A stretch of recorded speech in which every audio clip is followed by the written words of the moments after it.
Hey folks, I'm going to talk a little bit, or should I say a little bit more, about my entry in the Formula One group build. And I'm building the BRM P261, which was my favorite Formula One car from the time it came out in 1964, and it remains my favorite Formula One car. Okay, this is lightly edited from the Wikipedia entry.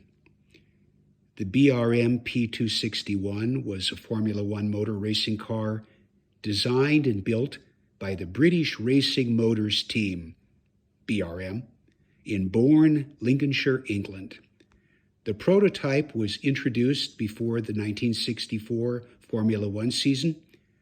Its design was an evolution of Tony Rudd's one-off 1963 BRM P61, and the prototype was powered by BRM's 1.5-liter V8, which was subsequently rebored to 1.9, 2, and 2.1 liters for the Tasman series, as well as the Formula One races beginning in 1966. The 261 had a relatively long racing career. Variants of the car were entered for Formula One World Championship Grands Prix as late as 1968.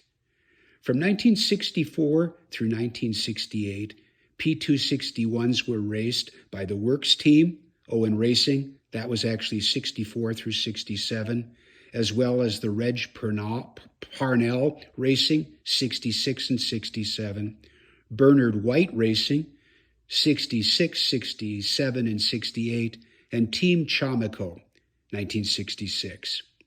During the course of their career, BRM P261s won 6 World Championship races in the hands of drivers Graham Hill and Jackie Stewart, and finished second in both the Drivers' and Constructors' Championship standings in 1964 and 65.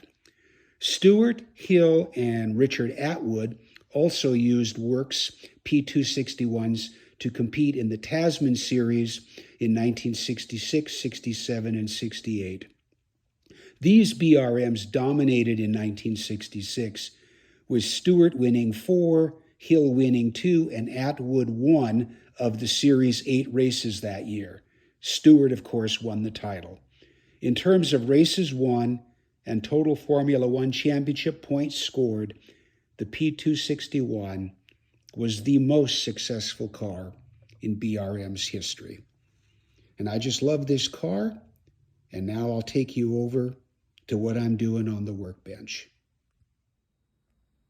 So here's the P261 kit that I'm working with.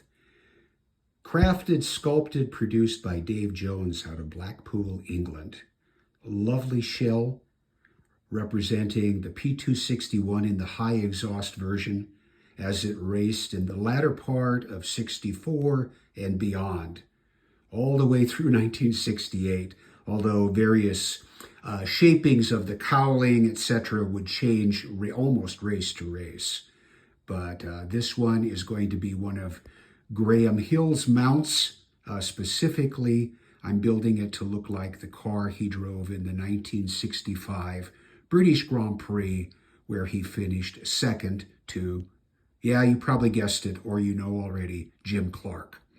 The British Grand Prix was never Graham Hill's race. He never won that race, although he won Monaco 5 times.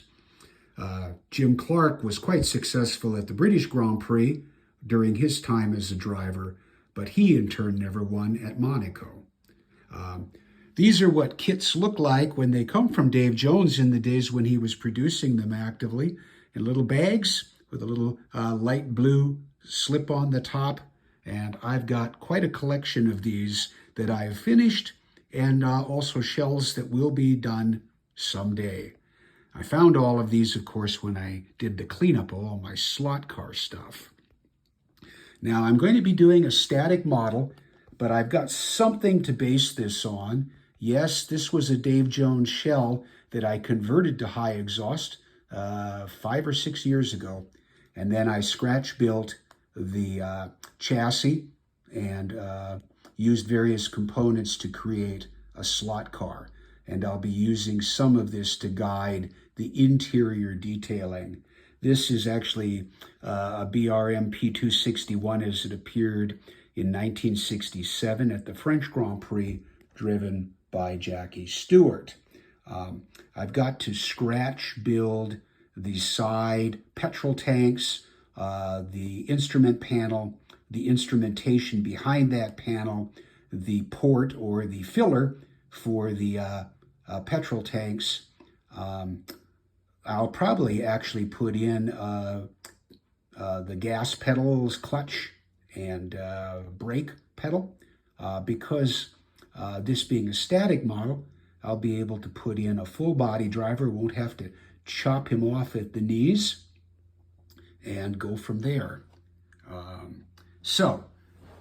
In terms of the driver figure, I thought briefly about using the body from the Scalextric kits, but no, now that I'm going to be able to, and these torsos here are really nice. All of these, the rest of this are resin figures done by Mark Tyler of Immense Miniatures.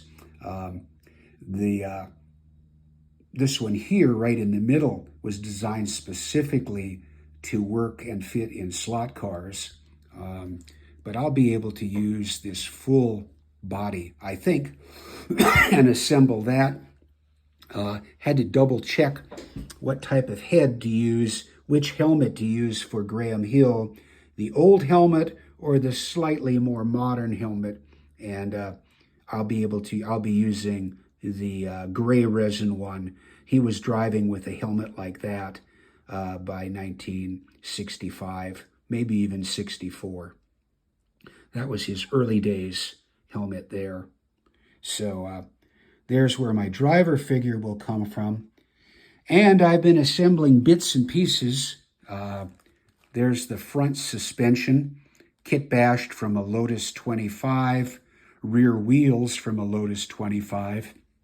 They're going to need new inserts, and those are the appropriate Dunlop wheel inserts for the P261 in resin.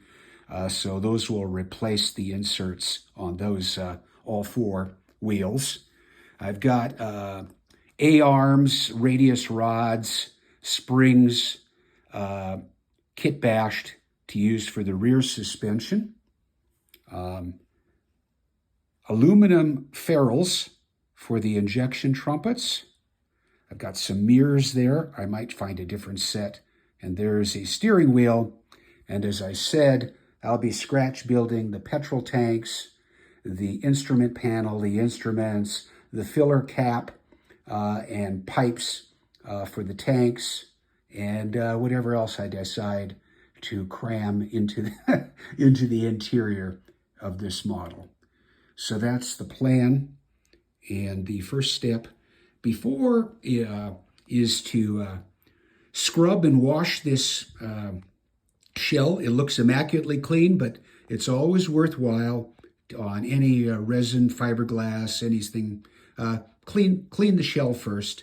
Then I will prime it, and after that, I will set to carving out the appropriate openings for front and rear suspension, for the air ducts in the nose, and of course the cockpit opening, and around in the front for the grill and radiator. So over to the wash tub and then to the spray booth to put on the primer. That's coming next.